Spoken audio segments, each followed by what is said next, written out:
Episode 382 के साथ हाजिर हूँ। जैसा कि सभी को पता है कि आज ईद का दिन है, इसी वजह से आज रीइंकार्नेटेड की एपिसोड अपलोड नहीं होगी और कल और परसों भी दो एपिसोड ही अपलोड हो पाएंगे क्योंकि ईद की छुट्टियां हैं। तो 3 छुट्टियों के बाद फिर से 3 एपिसोड आया करेंगी। ट्वेंट सीकर की लास्ट एपिसोड के एंड पे हमने देखा था हमारा मिंग उस पंछी किंग से कहता है कि अपने लोगों को भेजो ताकि वो मुझे बता सके कि यहाँ पर दूसरे टेस्टर कहाँ पर है। तो वो पंछी वहाँ पर गाना गाता है और अपने सभी लोगों को काम पर लगा देता है। एपिसोड की शुरुआत में वहीं का सीन दिखाते हैं कि यहाँ पर 2 नए हंटर्स को दिखाते हैं। ये दोनों ही शिकारी होते हैं जो कि किसी दूसरे प्लेनेट से यहाँ पर आए हैं, दूसरी सिविलाइजेशन से ताल्लुक रखते हैं और काफी ज्यादा पावरफुल भी होते हैं क्योंकि ये दिखने में काफी ज्यादा स्ट्रॉन्ग लग रहे हैं। बड़े वाला जो होता है वो छोटे वाले से कहता है इस ये जगह तो बहुत ज्यादा बड़ी है, बिल्कुल भूतिया जगह लग रही है क्योंकि यहाँ पर कोई भी नहीं है। डीमन बीस्ट के अलावा यहाँ पर और कोई भी इंसान दिखाई नहीं दे रहा। हमने 5 लोगों की जान लिया, उसके बाद से हमें कोई भी यहाँ पर हंटर दिखाई नहीं दिया। ऐसा टेस्ट देने का क्या फायदा जिसके ऊपर हमें बहुत सारी मेहनत करना पड़े किसी एक इंसान को मारने के लिए, ढूंढने के लिए। तो बस जल्दी से जल्दी यहाँ पर सभी लोगों को मारना चाहता हूँ ताकि हमें इस टेस्ट का रिवार्ड मिल सके। दूसरा उसका साथियों से कहता है तुम्हें ज्यादा परेशान होने की जरूरत नहीं है, हमें जैसी कोई मिलेगा हम उसको मार डालेंगे। तो हमारे लिए ज्यादा अच्छा है कि यहाँ पर हमारे पास बहुत सारा टाइम है, जब तक कि हम सभी लोगों को मार नहीं देते तब तक ये टेस्ट पास नहीं हो पाएगा। बड़ी वाला कहता है ये सारे के सारे दूसरे हंटर इंसान जो कि दूसरे प्लेनेट से यहाँ पर आए हैं और दूसरी सिविलाइजेशन से ताल्लुक रखते हैं, ये सारे के सारे कचरे से ज्यादा कुछ भी नहीं है। इनकी सिविलाइजेशन तो बहुत ज्यादा वीक है, इनकी मार्शल आर्ट्स, उनकी कल्टीवेशन लेवल हमसे बहुत ज्यादा लो है। इससे पहले जिन 5 लोगों को हमने मारा है वो तो हमारे सामने रेजिस्ट भी नहीं कर पाए, तो मुझे शिकार करने में बिल्कुल भी मजा नहीं आ रहा। हमारे पास जो गुलाम होते हैं, अरे टाइप वो गुलाम भी इनसे ज्यादा स्ट्रॉन्ग होते हैं। उस बड़े वाले बंदे ने उन सारे के सारे गुलामों को मारकर उनकी खोपड़ियों को अपने बेल्ट के साथ लगा रखा होता है। तो छोटे वाला उसे कहता है हम वो सारे गुलाम जो कि टाइवू सिविलाइजेशन से पकड़ कर लाते हैं वो सारे के सारे एक एडवांस सिविलाइजेशन के लोग हैं। हालांकि वो इतने स्ट्रॉन्ग नहीं है, लेकिन एडवांस सिविलाइजेशन होने का मतलब ये है कि वो इन सारे कचरा लोगों से तो ज्यादा ही पावरफुल है। जहाँ पर जितने भी दूसरे हंटर्स हैं जो दूसरे प्लेनेट से आए हैं ये तो बहुत ज्यादा कमजोर है। इस बार हीवंस की विल ने हमें यहाँ पर टेस्ट देने के लिए भेजा है और यहाँ इस जगह के ऊपर बहुत सारे ऐसे जीनियस है जो कि बहुत सारी मार्शल आर्ट सिविलाइजेशन से यहाँ पर आए हुए हैं। तक कि यहाँ पर इमोर्टल सिविलाइजेशन, बुद्धिस्ट और टॉयस्ट सिविलाइजेशन से भी लोग आए हुए हैं, लेकिन वो भी इतने स्ट्रॉन्ग नहीं है। इसी वक्त उनके कान के अंदर एक बीड होता है वो चमकना शुरू कर देता है। बड़े वाला बहुत ज्यादा खुश हो जाता है और कहता है मेरे कान में जो वुजू बीड है वो रिएक्ट कर रहा है, इसका मतलब यह है कि आसपास कोई बहुत ही खूबसूरत लड़की है। मुझे लगता है कि वो इमोर्टल पैलेस से है, इसी वजह से ये बीड रिएक्ट कर रहा है क्योंकि ये बीड तभी रिएक्ट करता है जब कोई इमोर्टल पैलेस से हो। दोनों वहाँ पर लाट टपकाना शुरू कर देते हैं और बड़ी स्पीड से भागना स्टार्ट करते हैं। वो लोग कहते हैं हमने सुना है कि इमोर्टल पैलेस की जितने भी लड़कियां हैं वो बहुत ज्यादा खूबसूरत हैं। तो मतलब यह है कि यहाँ पर आना बेकार नहीं रहा, चलो चल के उसके साथ मजे करते हैं। और वो दोनों बड़ी स्पीड से भागते हुए उस लड़की का पीछा करने के लिए निकल पड़ते हैं। यहीं से हमारा नेक्स्ट सीन रात के वक्त का दिखाया जाता है। हमारा मिंग रात के वक्त कल्टीवेट करने के लिए बैठा होता है क्योंकि अब यहाँ पर इंतजार करने के अलावा तो कुछ कर नहीं सकता। और वो बर्ड किंग भी उसके कंधे पर बैठा जुजुबाई फ्रूट्स खा रहा होता है। मिंग उसे कहता है बर्ड किंग जब से मैं इस जगह के ऊपर आया हूँ तब से मैंने देखा है कि इस जगह के ऊपर कोई भी इंसान नहीं है, इंसानों के अलावा यहाँ पर बहुत सारे बीस्ट हैं, लेकिन ये जगह रात के वक्त इतनी शांत क्यों है? क्या वो सारे के सारे बीस्ट सो चुके हैं या फिर वो किसी से डर के मारे बाहर नहीं निकल रहे? मुझे यहाँ पर किसी भी बीस्ट की आवाज नहीं आ रही। अक्सर रात के वक्त ये बीस्ट जो होते हैं, क्योंकि रात के वक्त तो शोर की आवाज नहीं होती तो बीस्ट की आवाज ज्यादा आती है। वो जंगल में जो भी बोलते हैं या जो भी आवाज निकालते हैं वो सारी आवाजें साफ सुनाई देती है। यहाँ पर तो किसी भी बीस्ट की आवाज नहीं आ रही। कहीं ऐसा तो नहीं है कि यहाँ पर कोई बहुत ही पावरफुल डीमन बीस्ट है जिसने उन सभी को ड्रा कर रखा हुआ है। तो उसी वक्त हमारे मिंग को महसूस होता है कि कुछ हंटर्स उसकी तरफ आ रहे हैं। मिंग कहता है लगता है कोई इंसान इस तरफ आ रहा है। वो जल्दी से अपनी पावर्स को एक्टिवेट करता है, अपनी वॉइड क्रिस्टल की पावर को। जैसे वो अपनी वॉइड क्रिस्टल की पावर को एक्टिवेट करता है वो वहीं पर गायब हो जाता है क्योंकि वॉइड क्रिस्टल को उसने अपने डिवाइन क्लॉक के अंदर एम्बेड किया था। एपिसोड 280 में आपने जो देखा था। बर्ड किंग जब देखता है कि हमारा मिंग वहाँ से गायब हो गया है वो चिल्लाकर उसे कहता है ये तुम क्या कर रहे हो? तुम अचानक से यहाँ से गायब कैसे हो गए? तुम्हें अचानक से क्या हो गया? तुम डिसअपियर क्यों हो गए हो? उसी वक्त वहाँ पर वो दोनों हंटर्स पहुंच जाते हैं। तो ये दोनों एक लोअर सिविलाइजेशन से हैं जिनकी मार्शल आर्ट्स लेवल्स हमारे मिंग से काफी ज्यादा लो है और उनकी सिविलाइजेशन भी काफी ज्यादा लो क्वालिटी की है। दोनों के हाथ में बाले होते हैं, शायद ये किसी हंटर एज वाले प्लेनेट से आए हैं। दोनों यहाँ पर आते हैं, उनके पास स्मेल करने की और देखने की पावर काफी ज्यादा है क्योंकि ये दोनों शिकारी हैं। वो लोग वहाँ पर लैंडिंग करते हैं। एक दूसरे से कहता है क्या वाकई में तुमने यहाँ पर किसी को सेंस किया था? वाला उसे कहता हाँ मैंने यहाँ पर किसी को सेंस किया था, यहाँ पर कोई था लेकिन अब वहाँ से गायब हो गया। अचानक वो ऐसे कैसे गायब हो सकता है? दूसरा उसे कहता है मुझे लगता है कि वो यहीं पर आसपास ही कहीं पर छुपा होगा, किसी पेड़ के पीछे छुप गया होगा या फिर बड़े पत्थर के पीछे, क्योंकि हम लोग प्योर शिकारी हैं। इसी वजह से हमारी आंखें और हमारे कान बहुत ज्यादा तेज हैं। हम लोग उसको ढूंढ निकालेंगे चाहे वो कहीं पर भी क्यों ना छुपा हो। मिंग उनके पीछे अपीयर होता है, उनसे कहता है क्या तुम लोग यहाँ पर मुझे ढूंढ रहे हो? तो दोनों जल्दी से पीछे की तरफ घूमते हैं लेकिन मिंग फिर से गायब हो जाता है। वो लोग कहते हैं ये क्या, इस लड़के ने तो यहाँ पर शायद वॉइड क्रिस्टल को यूज किया है, इसी वजह से ये यहाँ पर डिसअपियर हो रहा है। ये फेज इन और फेज आउट हो सकता है। दोनों जल्दी से अपने भाले रेडी करते हैं मिंग के ऊपर अटैक करने के लिए और कहते हैं ये तो बहुत ही अच्छी बात है कि तुम्हारे पास वॉइड क्रिस्टल है, हम तुम्हें मार डालेंगे, उसके बाद तुम्हारे पास ये वॉइड क्रिस्टल भी छीन लेंगे। दोनों मिंग के ऊपर अटैक करते हैं, जबकि मिंग उनके अटैक्स को अवॉइड करते हुए कहता है तुम लोग तो कुछ ज्यादा ही लालची हो। नहीं लगता कि पहले यहाँ पर तुम लोगों को और मुझे अपने आप को यहाँ पर इंट्रोड्यूस करवाना चाहिए था, उसके बाद तो मेरे ऊपर अटैक करते। उनसे कहता है चलो मैं तुम्हें ऐसे ही अपना इंट्रोडक्शन दे देता हूँ, मेरा नाम जिमिंग है और मैं टियानजन कॉन्टिनेंट से आया हूँ, मार्शल आर्ट सिविलाइजेशन से मेरा ताल्लुक है। वो दोनों आगे से हंसना शुरू कर देते हैं और कहते हैं हमें इस बात से क्या फर्क पड़ता है, तुम तो बहुत ज्यादा एरोगेंट हो, तुम्हें लगता है कि तुम्हारे सिविलाइजेशन का नाम जानने के बाद हम लोग यहाँ पर डर जाएंगे। वो अपना नाम बताना स्टार्ट करते हैं। एक उसे कहता है मेरा नाम ग्रीडी स्नेक है, दूसरा उसे कहता है मेरा नाम इवल टाइगर है, हम दोनों ही शुइजावा कॉन्टिनेंट से आए हैं और हमारी सिविलाइजेशन कारी सिविलाइजेशन है, यानी हंटर सिविलाइजेशन है। उनकी बात सुनने के बाद कहता है हंटिंग सिविलाइजेशन, मैंने इस बारे में पहले कभी क्यों नहीं सुना, मुझे लगता है कि इनकी सिविलाइजेशन प्राइमरी सिविलाइजेशन होगी, यानी कि जो हमारी मार्शल आर्ट सिविलाइजेशन से भी ज्यादा लो लेवल की सिविलाइजेशन है, क्योंकि martial art civilisation intermediate level की सिविलाइजेशन है। वो दोनों फिर से जंप करते हुए मिंग पर अटैक करने के लिए आगे बढ़ते हैं और कहते हैं हाँ मुझे बात अच्छी तरह से पता है कि हमारी कल्टीवेशन और हमारी मार्शल आर्ट्स इंफीरियर हो सकती है या फिर सुपीरियर हो सकती है, लेकिन इसका हमारी पर्सनल स्ट्रेंथ के साथ कोई भी ताल्लुक नहीं होता। हम दोनों भाई बहुत ज्यादा स्ट्रॉन्ग हैं, हम दोनों आपस में मिल जाते हैं तो कोई भी शिकार हमारे हाथ से निकल नहीं सकता। वो दोनों इकट्ठे होकर हमारे मिंग के ऊपर अटैक करने के लिए आगे बढ़ते हैं। जब वो दोनों मिलकर मिंग के ऊपर अटैक करते हैं, मिंग फिर से वहाँ से डिसअपियर हो जाता है। वो दोनों कहते हैं ये कमीना तो एक जगह के ऊपर टिक ही नहीं रहा, ये बार बार अपने आप को यहाँ पर डिसअपियर कर लेता है। साथ ही उसे कहता है तुम्हें परेशान होने की जरूरत नहीं है, तुम्हें पता है ना कि मेरी सूंघने की शक्ति कितनी ज्यादा तेज है, मैं अभी से सूंघ कर निकाल लूंगा, चाहे ये यहाँ पर गायब भी क्यों ना हो जाए, मैं फिर भी इसे ढूंढ निकालूंगा। वहाँ पर सूंघना स्टार्ट करता है तो वहाँ पर काफी सारा धुआं होता है। ये धुआं नहीं होता बल्कि मिंग ने अपने पॉइजन को रिलीज किया होता है। आपको याद होगा कि मिंग के पास पॉइजन की भी पावर है। उसकी गार्ड मदर जो कि उसकी टीचर भी थी, वो पॉइजन लेडी थी, उसने इसको ये सब कुछ सिखाया था। तो मिंग वहाँ पर अपने पॉइजन को रिलीज करता है, ये इसने फॉर्मेशन के जरिए यहाँ पर रिलीज किया है। वाला वहाँ पर सूंघना स्टार्ट करता है तो पॉइजन उसकी बॉडी में जाता है, जिसका उसके चेहरे का रंग हरा हो जाता है। दूसरा उसे कहता है तुम्हें क्या हुआ, तुम्हारे चेहरे का रंग अचानक से ग्रीन क्यों हो गया है। दूसरा उसे कहता है तुम अपने चेहरे की तरफ देखो, तुम्हारे चेहरे का रंग भी ग्रीन होता जा रहा है। वो कहता है कहीं ऐसा तो नहीं है कि हमें यहाँ पर पॉइजन दिया गया है। फिर साथ ही वो दोनों चिल्लाना शुरू कर देते हैं, उनकी पूरी बॉडी वहाँ पर ग्रीन हो जाती है। इसी के साथ ही उनकी पूरी बॉडी ग्रीन होने के साथ चिल्लाकर मिंग से कह रही होती है लड़के तुमने जी क्या किया, तुमने हमें धोखा दिया, तुम हमें पॉइजन कैसे दे सकते हो। और वहीं पर उनकी बॉडी पिघल कर गिर जाती है। मिंग ने यहाँ पर दो शिकारियों का शिकार कर दिया है। मिंग कहता है पॉइजन को यूज करना तो काफी ज्यादा आसान है और ऊपर से इन लोगों के खिलाफ यूज कर पाना जिनको पता ही नहीं है कि यहाँ पर इस तरह की ट्रिक्स को भी यूज किया जा सकता है। इनकी मार्शल आर्ट सिविलाइजेशन तो बहुत ज्यादा लो क्वालिटी की निकली। मुझे लगता है कि इनके जो जितने भी जीनियस यहाँ पर आए हैं वो सारे के सारे एक होली मास्टर से ज्यादा पावरफुल नहीं है। मिंग मास्टर से कहती है मास्टर आपके पास जो मार्शल आर्ट की सिविलाइजेशन है ये सिविलाइजेशन इंटरमीडिएट लेवल पर है और जिस बंदे को आपने यहाँ पर मारा है इनकी मार्शल आर्ट की सिविलाइजेशन प्राइमरी लेवल की थी, यानी कि आपकी सिविलाइजेशन इनसे ज्यादा पावरफुल है।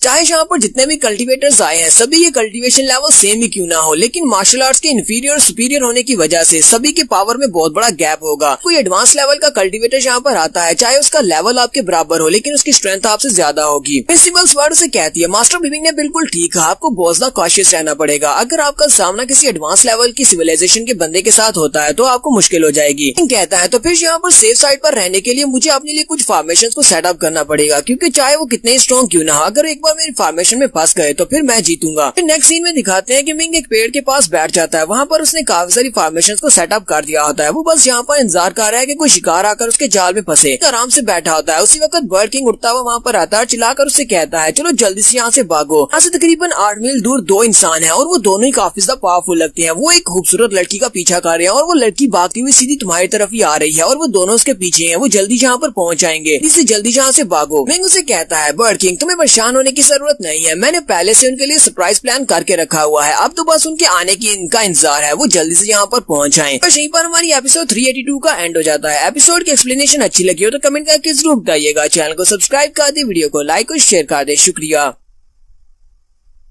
तो गाइस कैसे हैं आप सब लोग। रिवेंज सीकर के एपिसोड 383 के साथ हाजिर हो। तो लास्ट एपिसोड के एंड पे हमने देखा था हमारा मिंग फॉर्मेशंस बनाकर वहीं पर सेंटर में बैठ जाता है। उसी वक्त वो बर्ड किंग उसके पास आता है और उससे कहता है दो इंसान इसी तरफ आ रहे हैं और वो एक लड़की का पीछा कर रहे हैं और वो काफी ज्यादा स्ट्रॉन्ग भी है, तुम्हें जल्दी से यहाँ से निकलना होगा। मिंग उसे कहता है मैंने यहाँ पर अपना जाल बिछा लिया हुआ है, यहाँ पर चारों तरफ फॉर्मेशंस बिछी हुई है, इसी वजह से अगर वो यहाँ पर आएंगे तो वो उसमें ट्रैप हो जाएंगे। अपनी तैयारी मुकम्मल कर ली है। इस एपिसोड की शुरुआत में उन दोनों हंटर्स को दिखाते हैं जो की एक बड़े से डीमन बीस्ट के ऊपर बैठकर उस लड़की का पीछा कर रहे होते हैं जो कि इमॉर्टल सिविलाइजेशन से है। वो लड़की उनके सामने सामने भाग रही होती है जबकि वो दोनों उसके पीछा कर रहे होते हैं। बड़े वाला उसे कहता है, खूबसूरत लड़की तुम यहाँ से भागकर कहाँ पर जा रही हो? हमें पता है कि तुम इमॉर्टल सिविलाइजेशन की लड़की हो और हमें पता है कि इमॉर्टल सिविलाइजेशन की सभी लड़कियां कितनी ज्यादा अच्छी होती हैं। चलो जल्दी से यहीं पर रुक जाओ, तुम यहाँ से बचकर भाग तो नहीं सकती, तो फिर चुपचाप यहीं पर हमारे सामने सरेंडर कर दो। वो लड़की बेचारी भी काफी ज्यादा घबराई हुई होती है। वो कहती है, अब क्या होगा? अगर इसी तरह ये लोग मेरा पीछा करते रहे तो मुझे नहीं लगता कि मैं अपने सीनियर ब्रदर्स तक पहुँच पाऊंगी। ब्रदर्स तक पहुँचने से पहले ये लोग मुझे पकड़ लेंगे। वो लड़की काफी ज्यादा स्पीड के साथ सामने की तरफ भाग रही होती है जबकि वो दोनों ही बंदे अपने बड़े से वुल्फ के ऊपर उसका पीछा कर रहे होते हैं। लेकिन जैसे वो लोग भागते हुए उस एरिया के अंदर एंटर होते हैं जहाँ पर हमारे मिंग ने पहले से फॉर्मेशन बिछाई होती है, वो तीनों ही उस फॉर्मेशन के अंदर ट्रैप हो जाते हैं। लड़की को महसूस होता है, वो कहती है, मैं तो एक फॉर्मेशन के अंदर फंस चुकी हूँ। जबकि वो बड़े वाला भी कहता है, ये तो एक फॉर्मेशन है, कौन सी सिविलाइजेशन के लड़के ने इस फॉर्मेशन को यहाँ पर बिछाया है? इतना तो पता है कि किसी लड़के ने इस फॉर्मेशन को यहाँ पर बिछाया हुआ है। दूसरे वाला कहता है, यहाँ पर किसी ने फॉर्मेशन बिछा दिया, उन्हें लगता है कि ये लोग फॉर्मेशन के अंदर हमें ट्रैप कर सकते हैं। लोग इतनी आसानी के साथ किसी फॉर्मेशन में कैसे ट्रैप हो सकते हैं? वो बड़े वाला जल्दी से अपने पास से अपना हथौड़ा निकालता है और कहता है, छोटी सी फॉर्मेशन को तो मैं बड़ी आसानी से तोड़ दूंगा। और वो अपने हथौड़े के साथ फॉर्मेशन के ऊपर जबरदस्त अटैक करता है। जब वो बड़े से हैमर के साथ मिंग की फॉर्मेशन के ऊपर अटैक करता है ताकि उस फॉर्मेशन को तोड़ सके, लेकिन वहाँ पर कुछ भी नहीं होता। वो मिंग की फॉर्मेशन को नहीं तोड़ पाते क्योंकि हमारा मिंग तो फॉर्मेशन का मास्टर है। उसकी बनाई हुई फॉर्मेशन को तोड़ पाना अब इतना भी आसान काम नहीं है। दोनों इस बात से बहुत सा हैरान हो जाते हैं। वो अपने बड़े से बीस्ट के साथ उस फॉर्मेशन के अंदर ट्रैप होते हैं जबकि वो लड़की अभी भी उस फॉर्मेशन के अंदर ट्रैप है, लेकिन वो एक अलग हिस्से में है। मिंग ने जहाँ पर अपनी फॉर्मेशन को पार्टीशन में बनाया हुआ है। मिंग उस लड़की के पास आता है और उसे कहता है, लड़की क्या तुम्हें मेरी मदद की जरूरत है? वो लड़की मिंग से कहती है, तुम कौन हो और तुम मेरी मदद क्यों करोगे? मिंग उसे अपना नाम बताता है। वो उसे कहता है, मैं मार्शल आर्ट सिविलाइजेशन से हूँ, टियानशान कॉन्टिनेंट से, मेरा नाम मिंग जी है। लड़की भी मिंग को अपना इंट्रोडक्शन देती है। वो उसे कहती है, मैं इमॉर्टल सिविलाइजेशन से हूँ और मेरा नाम कंकुबाइन शीजू है। लड़की यहाँ पर काफी ज्यादा पोलाइटली हमारे मिंग से बात करती है। वो उसे कहती है, यंग मास्टर तुमने यहाँ पर अपनी बड़ी सी हरे फॉर्मेशन में मुझे ट्रैप किया है। मुझे लगता है कि तुम्हें अब मुझसे इसके बदले में कुछ चाहिए होगा और तुम यहाँ पर मुझे हेल्प करने के लिए भी कह रहे हो। साथ ही वो सोच रही होती है, यहाँ पर हम लोग जितने भी टेस्टर हैं, हम सभी लोग एक दूसरे के दुश्मन हैं। हम लोग एक दूसरे को मारेंगे तभी हमें यहाँ पर रिवार्ड्स मिल सकेंगे। लेकिन मुझे लगता है कि ये बंदा भी इसी तरह का कोई इरादा रखता है। मिंग उसे कहता, हाँ तुम बिल्कुल ठीक सोच रही हो। अब मैं इतना भी अच्छा इंसान नहीं हूँ जो यहाँ पर फ्री में तुम्हारी हेल्प कर दूं। मुझे बदले में तुम्हें कुछ चाहिए होगा। मैं तुम्हारी हेल्प करूंगा लेकिन बदले में तुम्हें इसके बराबरी का मुझे कुछ देना होगा। वो लड़की उसकी बात समझ जाती है और जल्दी से अपने पास एक बुक निकालती है। वो उसे कहती है, हमारी इमॉर्टल सिविलाइजेशन में ये एक सुप्रीम ट्रेजर है। ये एक बुक है जिसके अंदर हमारी इमॉर्टल मार्शल सिविलाइजेशन के बारे में लिखा हुआ है। इसके अंदर मार्शल आर्ट्स की टेक्निक्स लिखी हुई है जो कि हमारी इमॉर्टल सिविलाइजेशन की है। इस टेक्निक को 3 प्योरिटीज टेक्निक कहा जाता है। मिंग उसे कहता है, जबकि तुमने कहा कि तुम्हारी दुनिया का ये सुप्रीम ट्रेजर है तो फिर तुम इसे मुझे क्यों दे रही हो? इतनी आसानी के साथ तो तुम इसे नहीं दे सकती। शीजू से कहती है, मैं इमॉर्टल सिविलाइजेशन से हूँ जबकि तुम एक दूसरे प्लेनेट से, एक दूसरी दुनिया से यहाँ पर आए हो और तुम्हारा ताल्लुक भी मार्शल आर्ट सिविलाइजेशन से है। अगर मैं ये बुक तुम्हें दे भी देती हूँ जो कि हमारी इमॉर्टल सिविलाइजेशन की है तो कौन सा किसी को पता चलेगा कि मैंने तुम्हें ये सुप्रीम बुक दी है? और ऊपर से तुम इसको मास्टर भी नहीं कर पाओगे क्योंकि ये तो हमारी इमॉर्टल सिविलाइजेशन की मार्शल आर्ट्स है, तुम्हारी नहीं है। और रही बात इस बुक को तुम्हें देने की, अगर किसी को पता चल भी जाता है तो इससे ज्यादा फर्क नहीं पड़ेगा क्योंकि एक वक्त था तुम्हारी इमॉर्टल सिविलाइजेशन में तुम्हारी मार्शल आर्ट सिविलाइजेशन के लोग भी रहा करते थे। हम सभी लोग एक साथ मिलकर रहते थे। हालांकि तुम्हारी मार्शल आर्ट सिविलाइजेशन हमारी इमॉर्टल सिविलाइजेशन से भी ज्यादा पावरफुल थी।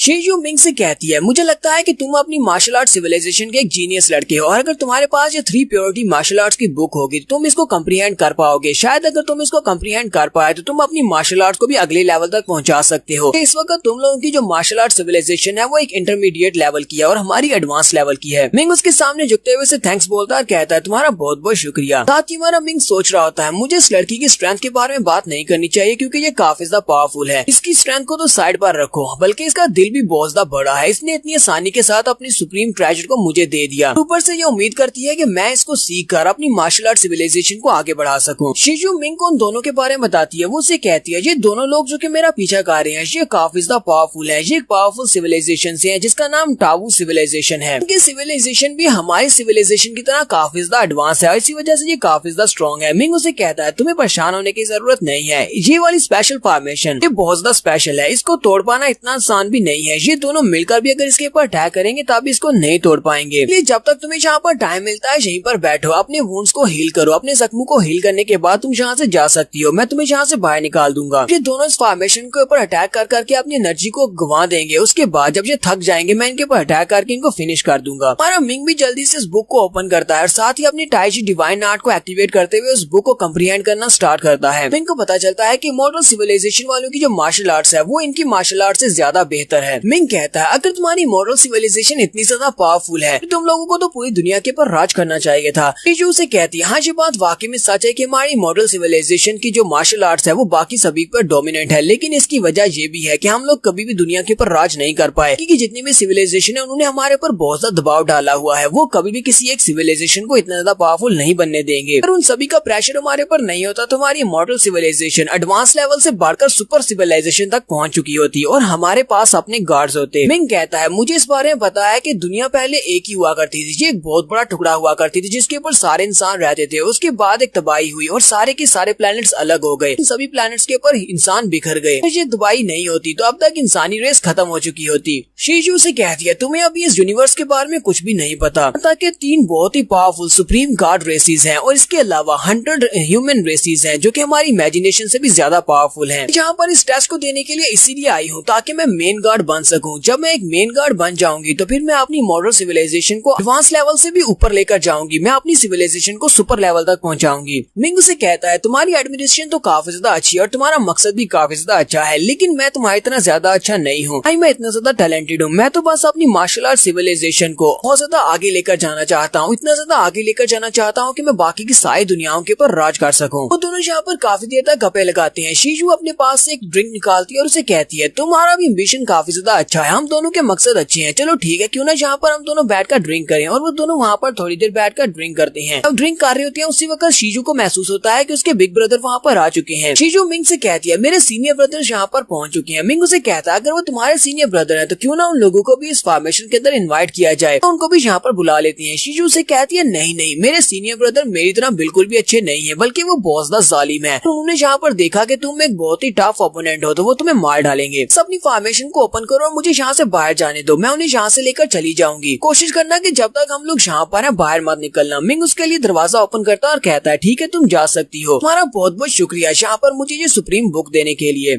एक सीन फॉर्मेशन के बाहर का दिखाया जाता है। शीजू के 3 बिग ब्रदर वहाँ पर बाहर आकर खड़े होते हैं। लोग कहते हैं यहाँ पर तो एक बहुत ही पावरफुल फॉर्मेशन को बनाया गया है। अरे जूनियर सिस्टर ने आखिरी बार जो ट्रांसमिशन मैसेज भेजा था वो यहीं पर से भेजा था, लगता है कि वो उस फॉर्मेशन के अंदर ट्रैप हो गई है, हमें उसे बचाना होगा। कि दूसरे वाला साथी उसे कहता है ये ज्यादा मुश्किल तो नहीं है, मैं इस फॉर्मेशन को तोड़ सकता हूँ लेकिन इसमें थोड़ा टाइम लगेगा क्योंकि जिसने भी इस फॉर्मेशन को सेटअप किया है उसने इसको काफी अच्छे से बनाया है। उम्मीद करते हैं कि तब तक हमारी सिस्टर अंदर जिंदा होगी। थोड़ी देर के बाद उनकी सिस्टर शीजू अंदर से भागती हुई बाहर निकलती है। उनसे कहती है ब्रदर्स मैं यहाँ पर आ गई हूँ। वो लोग उसे कहते हैं जूनियर सिस्टर तुम्हें देखकर काफी ज्यादा खुशी हुई कि तुम ठीक हो, हमें ये बताओ कि तुम यहाँ से बाहर कैसे निकल आई। जो उनसे कहती है अंदर फॉर्मेशन के मेरा एक दोस्त है जिसने मेरी हेल्प किया अंदर से बाहर निकलने में। विचेस के प्लेनेट के 2 कल्टिवेटर्स ने मेरे पर अटैक किया था, वो लोग मेरा पीछा कर रहे थे जिनकी वजह से मैं यहाँ पर इस फॉर्मेशन के अंदर ट्रैप हो गई थी, लेकिन इस फॉर्मेशन को जिसने बनाया उसने मेरी जान बचाई है। उसका ब्रदर उसे कहता है अगर तुमने कहा कि उसने तुम्हारी जान बचाई है और वो तुम्हारा दोस्त बन गया है तो फिर क्यों ना हम लोग भी तुम्हारे साथ इस फॉर्मेशन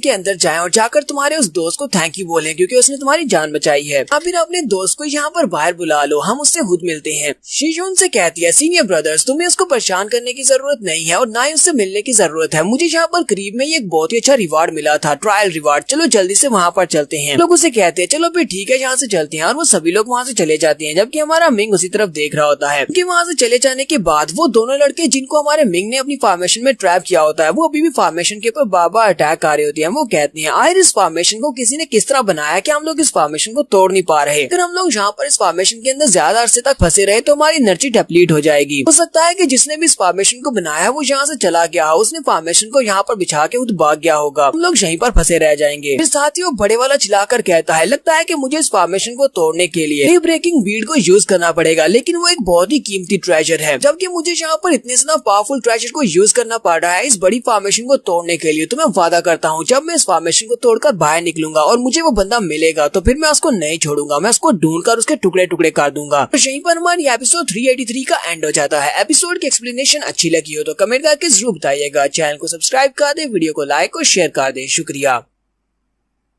तो गाइस कैसे हैं आप सब लोग। रिवेंज सीकर के एपिसोड 384 के साथ हाजिर हो। तो लास्ट एपिसोड के एंड पे हमने देखा था एक लड़की जिसका नाम शीजू होता है, जो कि इमोर्टल सिविलाइजेशन की एक लड़की होती है। वो हमारे मिंग को मिलती है। उसके पीछे दो विचक्राफ्ट के लोग लगे होते हैं। वो उन दोनों को फॉर्मेशन में ट्रैप कर देता है और उस लड़की को बचा लेता है। लास्ट सीन के ऊपर उस लड़की के सीनियर ब्रदर्स भी आ जाते हैं और वो उनके लिए बाहर चली जाती है और उनके साथ वो वहाँ से चले जाती है क्योंकि उन्हें एक ट्रेजर के बारे में पता चला होता है। हमारा मिंग अभी फॉर्मेशन के अंदर ही बैठा होता है और इस एपिसोड की शुरुआत में उस जगह का सीन दिखाया जाता है जहाँ पर उस लड़की को एक ट्रेजर मिला था। बड़ी दुनिया के अंदर एक कल्टीवेशन पगोडा होता है। वो पगोडा काफी ज्यादा बड़ा होता है, लेकिन उसके इर्द गिर्द एक बहुत बड़ी फॉर्मेशन शील्ड होती है। जबकि ये सारे के सारे टेस्टर जो कि बाकी सारी दुनियाओं से आए हुए हैं, ये सभी लोग इस फॉर्मेशन के बाहर इकट्ठे होते हैं और उसी फॉर्मेशन के ऊपर अटैक कर रहे होते हैं। ये फोर्स के साथ उसको तोड़ने की कोशिश कर रहे होते हैं। यहाँ पर ये सभी लोग आपस में फाइट नहीं कर रहे होते, बल्कि सभी लोग मिलकर फॉर्मेशन को तोड़ने की कोशिश कर रहे हैं। इनमें से सभी के पास डिफरेंट टाइप की कल्टीवेशन पावर्स होती है। वो सभी लोग अपनी डिफरेंट पावर्स को यूज करते हुए इसको तोड़ने की कोशिश करते हैं।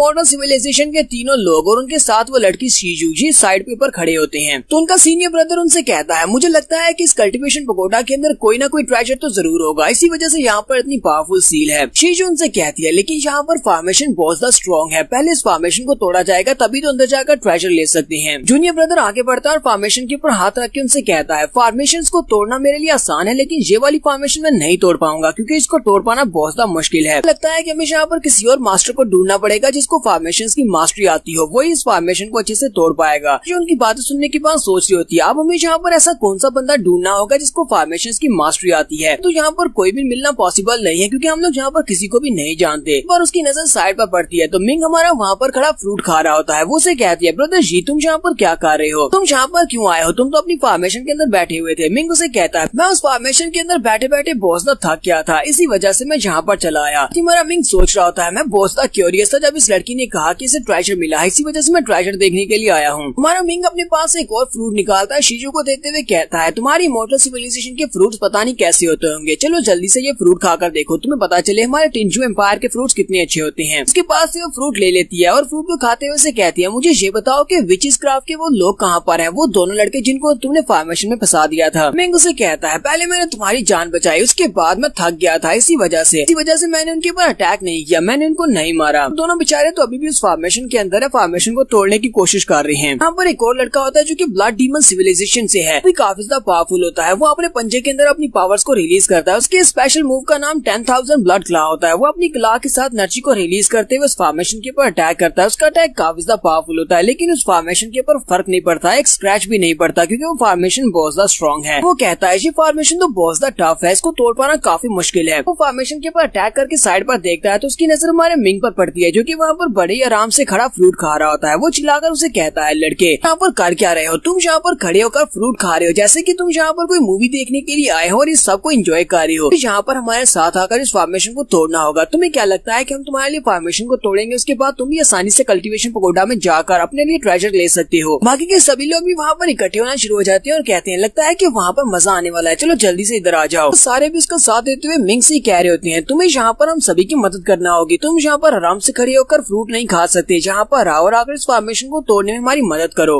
मिंग उनसे कहता है, जब कुछ बेवकूफ यहाँ पर अपनी ब्रूट फोर्स को यूज करते हुए फॉर्मेशन को तोड़ने की कोशिश कर रहे हैं, तुम लोगों को क्या लगता है कि तुम लोग यहाँ पर मुझे भी इनवाइट कर सकते हो, मैं कोई बेवकूफ थोड़ी हूँ जो अपनी स्ट्रेंथ को जाया करूँ इस फॉर्मेशन को तोड़ने पर, जबकि मुझे पता है ये फॉर्मेशन स्ट्रेंथ के साथ नहीं टूटने वाली। तो वो सभी लोग काफी ज्यादा गुस्सा हो जाते हैं और मिंग से कहते हैं, ये तुम किस तरह की बातें कर रहे हो, क्या तुम्हें लगता है कि हम सभी लोग जो फॉर्मेशन को तोड़ने की कोशिश कर रहे हैं हम लोग बेवकूफ हैं? हम लोग बेवकूफ नहीं है, हमारे पास इस फॉर्मेशन को तोड़ने का और कोई भी रास्ता नहीं है, हम इस फॉर्मेशन को कैसे तोड़ सकते हैं, इसी वजह से हम लोग यहाँ पर ब्रूट फोर्स को यूज करते हुए फॉर्मेशन को तोड़ने की कोशिश कर रहे हैं। हमारी हिम्मत कैसे हुई यहाँ पर हमारे साथ इस तरह बात करने की? और वो लड़का जंप करते हुए उसके ऊपर अटैक करने के लिए आगे बढ़ता और कहता है, तो यहाँ पर सबसे पहले तो मैं तुम्हें मारूंगा। शीजू चिल्लाकर हमारे मिंग से कहती है, ब्रदर जी तुम्हें बहुत ज्यादा होशियार रहना होगा, ये लड़का ब्लड कल्टीवेटर है, डीमन ब्लड सिविलाइजेशन से, और डीमन ब्लड सिविलाइजेशन के लोग बहुत ज्यादा पावरफुल होते हैं। ये डीमन बीस्ट के ब्लड को सक करते हैं, जिसकी वजह से इनकी बॉडी बहुत ज्यादा पावरफुल होती है, इनके अंदर बहुत ज्यादा स्ट्रेंथ होती है, चाहे वे देखने में कितना ही कमजोर क्यों न लगे, लेकिन इसकी स्ट्रेंथ बहुत ज्यादा है। इसलिए मुझे नहीं लगता कि तुम हेड ऑन इसके पंच को बर्दाश्त कर पाओगे। तो मिंग जल्दी से अपने पास से अपने ड्रैगन हैमर को निकालता और कहता है, तो इसके पास बहुत ज्यादा फिजिकल स्ट्रेंथ है, चलो देखते हैं कि क्या इसकी फिजिकल स्ट्रेंथ एक रियल ड्रैगन से ज्यादा हो सकती है या नहीं। जैसे वो लड़का उसके करीब पहुंचता है, हमारा मिंग अपने ड्रैगन हैमर को घुमाता है और उसके ऊपर अटैक करता है। वो ड्रैगन हैमर उसके मुंह पर लगता है, जिससे वो लड़का उड़ता हुआ बहुत ज्यादा दूर जाकर गिरता है।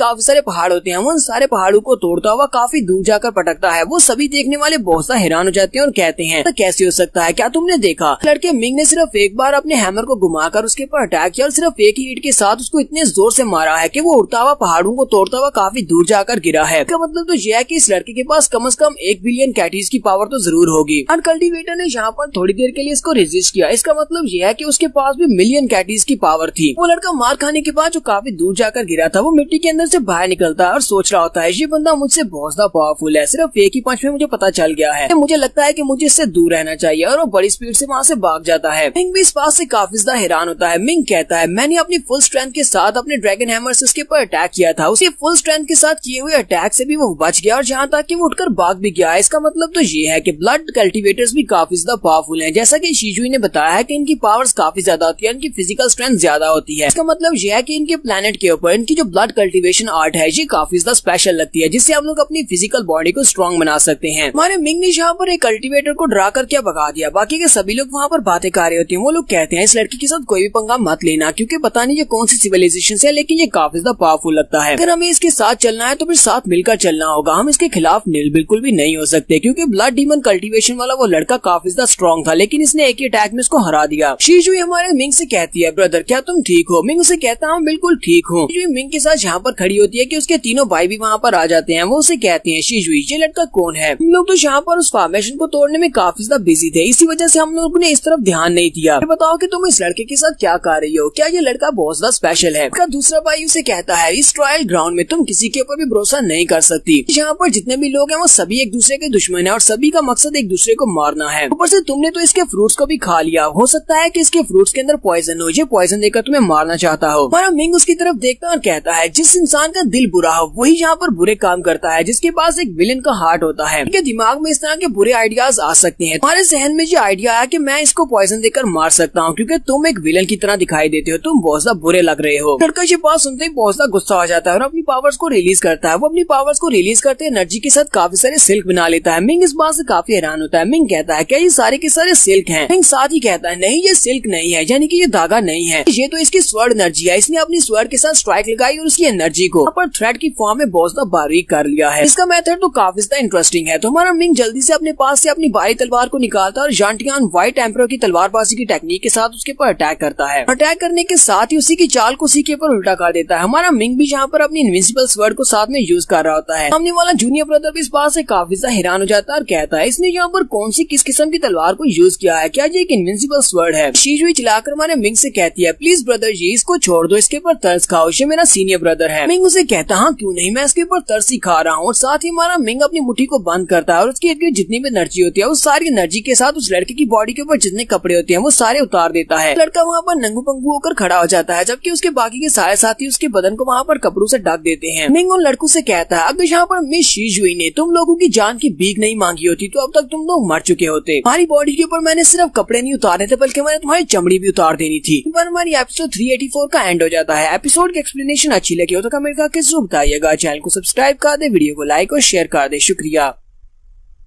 तो गाइस कैसे हैं आप सब लोग? रिवेंज सीकर के एपिसोड 385 के साथ हाजिर हो। तो लास्ट एपिसोड के एंड पे हमने देखा था हमारा मिंग शीजू के साथ खड़ा खड़ा फ्रूट खा रहा होता है। वो दोनों साइड पर खड़े होते हैं। उसका बिग ब्रदर वहाँ पर आते हैं और उनमें से एक लड़का उसके ऊपर अटैक करता है। जब वो मिंग पर अटैक करता है तो मिंग अपनी व्हाइट एम्परर की तलवारबाजी की तकनीक को यूज करते हुए उस लड़के के ऊपर अटैक करता है, जिससे वो वहीं पर गिर जाता है और काफी जख्मी हो जाता है। बाकी के दोनों काफी ज्यादा गुस्सा हो जाते हैं। तो हमारा मिंग जल्दी से अपनी तलवार निकालता है और उनके सामने कर देता है और उनसे कहता है जरा सोच कर मेरे ऊपर अटैक करना, तुम लोगों की हालत खराब कर दूंगा। के सभी लोग भी ये देखकर बहुत ज्यादा हैरान हो जाते हैं, क्योंकि इमॉर्टल सिविलाइजेशन के लोग काफी ज्यादा पावरफुल होते हैं। बाकी सभी लोग कहते हैं ये लड़का कौन है, इसकी बैकग्राउंड क्या है और ये कौन सी सिविलाइजेशन से यहाँ पर आया है। इसने तो इमॉर्टल सिविलाइजेशन के एक लड़के को जख्मी कर दिया है। इसने यहाँ पर डीमन ब्लड लाइन के एक लड़के के ऊपर अटैक किया। डीमन ब्लड लाइन और उनकी सिविलाइजेशन के लोग काफी ज्यादा पावरफुल होते हैं। वो स्ट्रेंथ टाइप के लोग होते हैं, लेकिन एक ही अटैक से इसने उनको पीछे फेंक दिया और वो भाग गया। इसके बाद अब ये यहाँ पर इमॉर्टल सिविलाइजेशन के लोगों से पंगा ले रहा है। लोग जो कि अपने जूनियर जख्मी को लेकर वहाँ पर बैठे होते हैं वो लोग सोच रहे होते हैं ये लड़का तो वाकई में काफी ज्यादा स्ट्रॉन्ग लगता है, इसने हमारे सामने से अटैक किया, यानी कि एक फ्रंटल अटैक के साथ हमारा ध्यान भटकाया। उसके बाद अपनी इनविंसिबल स्वर्ड को यूज करते हुए पीछे वाली साइड से हमारे पर अटैक किया। इस लड़के के पास स्नीक अटैक करने के लिए इनविजिबल स्वर्ड भी है। लड़का चाहे जो भी हो, इसके पास फाइटिंग का काफी अच्छा एक्सपीरियंस है और ये चाहे एक लो क्लास की सिविलाइजेशन से क्यों ना आया हो, पता है कि कैसे किसी से फाइट करनी है और इसके पास काफी सारे रिसोर्सेज और काफी सारे वेपन्स भी हैं। तो सभी काफी ज्यादा गुस्से में होते हैं और कहते हैं हमारी इमॉर्टल सिविलाइजेशन जो कि एक एडवांस लेवल की सिविलाइजेशन है वो इस तरह की इंटरमीडिएट सिविलाइजेशन से कैसे हार सकती है, इस लड़के को तो मरना होगा, यहाँ पर इसने हमारी बहुत ज्यादा इंसल्ट कर दी है। लोग जल्दी से अपनी अपनी पावर्स को रिलीज करते हैं तो वो दोनों ही जल्दी से उठकर खड़े हो जाते हैं और अपनी शीजू से कहते हैं कंकुबाई यू तुम इस ब्रदर को यहाँ पर संभाल कर रखो, हम इन दोनों के साथ जाकर फाइट करते हैं और हम इस लड़के को सबक सिखाते हैं। इसकी हिम्मत कैसे हुई यहाँ पर हमारी इमॉर्टल सिविलाइजेशन के साथ ये सब कुछ करने की, इसने सभी के सामने हमारी इंसल्ट किया तो इसको मरना होगा। तो जैसे वो उसके ऊपर अटैक करने लगते हैं शीजू भागती हुई जाकर मिंग के सामने खड़ी हो जाती है और उनसे कहती है ब्रदर्स प्लीज ऐसा मत करो, ये लड़का बिल्कुल भी बुरा नहीं है, इसने मेरी जान बचाई थी। अगर हमारे बिग ब्रदर ने इसके ऊपर अटैक नहीं किया होता तो ये भी उसके ऊपर अटैक नहीं करता, ऊपर से इसने उसके ऊपर तरस खाकर उसको जिंदा छोड़ दिया है, वरना इसने अपने अटैक के साथ उसको मार दिया होता, इसलिए प्लीज इसको छोड़ दो। और मिंग उसके कंधे पे हाथ रखते हुए उसे कहता है शीजू तुम साइड पर हट जाओ, मुझे नहीं लगता कि ये तुम्हारी इस तरह बात मानने वाले हैं, मेरे पास भी एक बहुत ही अच्छी अपॉर्चुनिटी है देखने के लिए कि इमॉर्टल सिविलाइजेशन के लोग कितने ज्यादा पावरफुल होते हैं, चलो देखते हैं कि आए तुम लोग कितने स्ट्रॉन्ग हो। वो लोग जल्दी से अपनी अपनी पावर्स को रिलीज करते हैं, वो लोग अपनी स्पेशल स्किल्स को यूज कर रहे हैं, जबकि दूसरी तरफ से हमारा मिंग भी अपनी एनर्जी को रिलीज करते हुए अपनी तलवार को घुमाता है। मिंग यहाँ पर एम्परर की फ्लेम स्वर्ड को यूज करते हुए सामने की तरफ फ्लेम्स लगाता है। जब वो स्ट्राइक लगाते हैं उन तरफ से दोनों स्ट्राइक्स निकलती हैं, उन दोनों की स्ट्राइक्स के बीच में एक बड़ा सा स्क्रोल आ जाता है और वो दोनों स्ट्राइक्स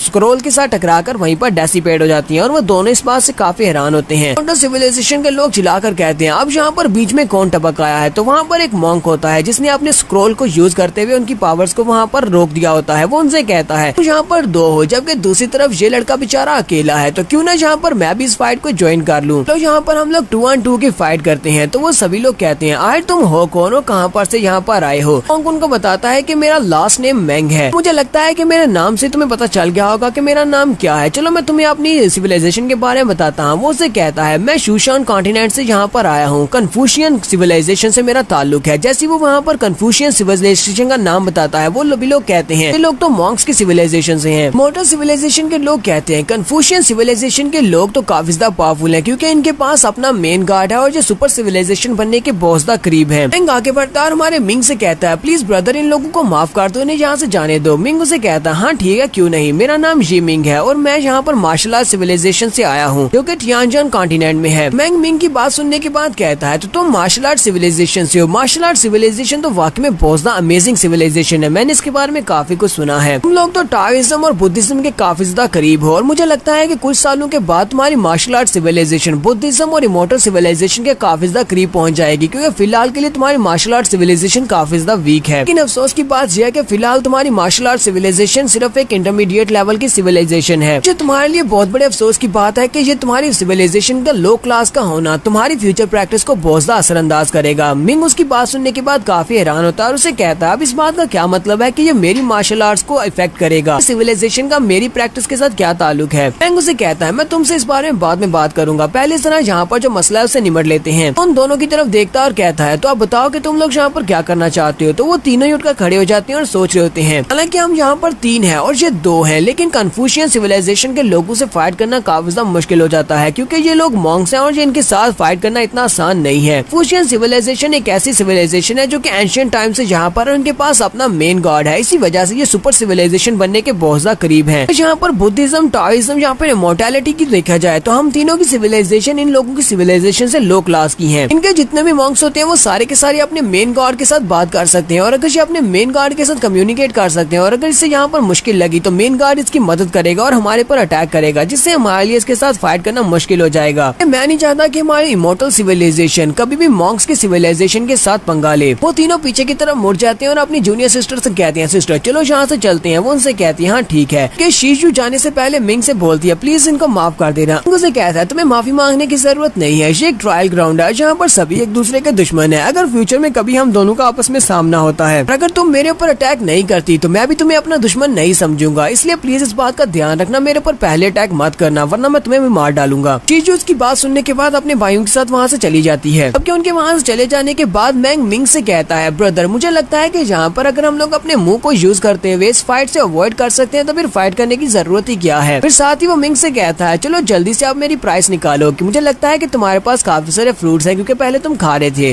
अपने पास से फ्रूट्स और खाना निकालता और कहता हाँ क्यों नहीं, मेरे पास तो बहुत सारा फूड है, चलो जल्दी से खाओ पियो ऐश करो। मैंग भी इस बात से काफी ज्यादा खुश हो जाता है। उसे कहता है क्यों ना हम लोग यहाँ पर टेबल कुर्सी लगाकर बैठकर खाना खाएं और जरा देखें यहाँ पर क्या शो चल रहा है, वैसे भी कौन सा इन लोगों ने फॉर्मेशन को तोड़ लेना है। वो दोनों वहीं पर बैठ जाते हैं जबकि मैंग उसे कहता है जूनियर ब्रदर मुझे लगता है कि तुम इनको कुछ ज्यादा ही कम मांग रहे हो, यहाँ पर जितने भी लोग हैं ये सभी के सभी जीनियस हैं, अपनी सिविलाइजेशन के जीनियस है, तभी हीवंस की विल ने इन सभी को चूज किया और यहाँ पर भेजा है। और तुम्हें दिखाई दे रहा होगा कि ये सभी लोग यहाँ पर फोर्स को लगाकर इस फॉर्मेशन को तोड़ने की कोशिश कर रहे हैं, तो ये गलत है कि इन सभी को अच्छी तरह से पता है कि किसी भी फॉर्मेशन को सिर्फ और सिर्फ ब्रूट फोर्स से नहीं तोड़ा जा सकता। जबकि इनमें से कुछ तो वहाँ पर देखो ज्यादा नाटक कर रहे हैं। वो सामने जो लड़का तुम्हें दिखाई दे रहा है वो थकने का नाटक कर रहा है, वो बस ये चाहता है कि बाकी के सभी लोग उसकी एक्टिंग को देखकर फॉर्मेशन के ऊपर फुल पावर के साथ अटैक करें। जब वो थक जाएंगे तो ये एक दूसरे को मार देंगे ताकि फ्यूचर में इनका कंपटीशन कम हो जाए। उसे कहता हाँ जो तुमने बिल्कुल ठीक बात कही, मुझे भी लगता है कि इनमें से काफी सारे यहाँ पर एक्टिंग कर रहे हैं, फिर भी यहाँ पर जितने भी लोग हैं वो सभी के सभी जीनियस और स्मार्ट हैं, तो फिर ये एक दूसरे से धोखा कैसे खाएंगे। लेकिन फिर भी ये लोग यहाँ पर पूरी एक्टिंग कर रहे हैं ताकि एक दूसरे को बिल्कुल पता ना चले कि ये यहाँ पर एक्टिंग कर रहे हैं, फिर ये यहाँ पर बिल्कुल सीरियस है। मैंग उसे कहता है तो मुझे लगता है कि ये लोग पूरा दिन यहाँ पर यही एक्टिंग करेंगे और रात के वक्त बस कर देंगे क्योंकि तब तक तो ये सभी लोग थक जाएंगे, लेकिन हम लोग यहाँ पर बैठकर एंजॉय करते हैं, यहाँ पर खाना खाते हैं और उसके साथ बातें करते हैं। मुझे भी लगता है कि तुम्हें मुझसे काफी कुछ पूछना है। तो मैंग उसे कहता है ब्रदर मैंग थोड़ी देर पहले तुमने यहाँ पर बात की थी कि मेरी सिविलाइजेशन इंटरमीडिएट लेवल की और मेरी मार्शल आर्ट सिविलाइजेशन मेरी प्रैक्टिस पर असरअंदाज हो रही है जिसकी वजह से मैं आगे नहीं बढ़ पाऊंगा, इस बात का क्या मतलब है। तो मैंग उसे कहता है क्या तुम्हें पता है जब किसी मार्शल आर्ट सिविलाइजेशन में कोई इंसान मार्शल आर्ट गार्ड लेवल पर पहुंचता है तो उसकी कितनी टोटल राम्स होती हैं। उसे कहता है हाँ मुझे पता है, इसके टोटल 3 लेवल्स होती हैं। सबसे पहले ला heaven Ram, longevity Ram, eternal Ram और चौथी हीवनली डाव राम होती है। लेकिन इस सब का सिविलाइजेशन के साथ क्या ताल्लुक है। ब्रदर मैंग उसे कहता है क्या तुम्हें पता है कि गॉड्स एक न्यू लाइफ फॉर्म है, वो कोई सी भी रेस क्यों ना हो, वो ह्यूमन बींग्स हो या फिर डीमंस हो, परिंदे हो या फिर बीस्ट हो, तुम्हारी क्वालिफिकेशन कुछ भी हो, तुम अपनी कल्टीवेशन को इस लेवल तक बढ़ा लेते हो, तुम इस रास्ते पर चल पड़ते हो, यानी कि मार्शल आर्ट्स के गार्ड लेवल पर पहुंचने के करीब पहुंच जाते हो और एक ना एक दिन तुम्हें मार्शल आर्ट्स का गार्ड तो बनना ही होता है। तुम मार्शल आर्ट्स के गार्ड बनने के बाद अपने तीसरे लेवल यानी कि इटर्नल राम में पहुंचते हो, तो तुम्हारे सिविलाइजेशन में से तुम्हारी ह्यूमंस विल तुम्हें चूज करती है मेन गार्ड बनने के लिए, यानी कि तुम्हें और तुम्हारी मार्शल आर्ट्स को सिविलाइजेशन के हिसाब से ही चूज किया जाता है। का मतलब यह है कि तुम्हारे सिविलाइजेशन का तुम्हारे गार्ड्स बनने के साथ एक बहुत ही गहरा ताल्लुक है। तो यहाँ पर एपिसोड 385 का एंड होता है। एपिसोड की एक्सप्लेनेशन अच्छी लगी हो तो कमेंट करके जरूर बताइएगा। चैनल को सब्सक्राइब कर दें, वीडियो को लाइक और शेयर कर दें। शुक्रिया।